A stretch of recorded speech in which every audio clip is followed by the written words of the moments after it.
అల్లు అర్జున్ సినిమాలు block buster హిట్లు అవుతున్నాయి. ఆయన సినిమాల కలెక్షన్లు ఇంకా అదరగొడుతున్నాయి.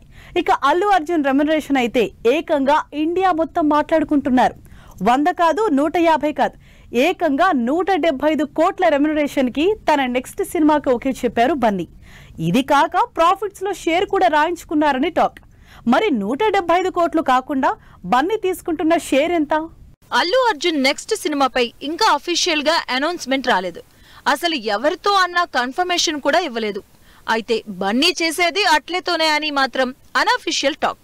అది కూడా అల్లు అర్జున్ బర్త్డే ఏప్రిల్ 8న ఈ సినిమాకి సంబంధించి అనౌన్స్మెంట్ వస్తుందని, రెగ్యులర్ షూటింగ్ కి మాత్రం టైం పడుతుంది అని తెలుస్తుంది.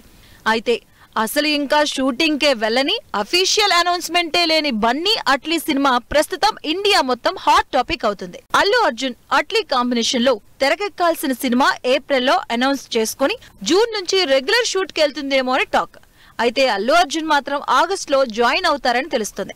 Out and out commercial action మూవీగా తెరకెక్కబోతున్న ఈ సినిమాలో బన్నీ రెమ్యునరేషన్ ఇప్పుడు టాక్ ఆఫ్ ది టౌన్.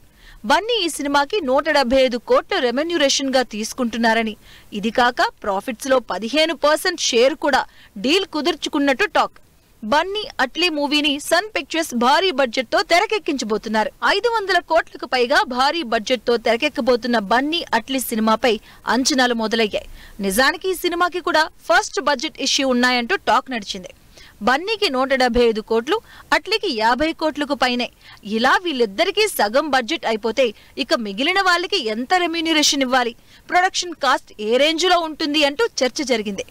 అయితే పుష్పతో 1850 కోట్ల ప్లస్ కలెక్షన్లు సాధించిన అల్లు అర్జున్ కి ఉన్న మార్కెట్ ని దృష్టిలో పెట్టుకుని ఆ మాత్రం డబ్బులు పెట్టాల్సిందే అన్న డిమాండ్ కూడా పెరిగిపోయింది.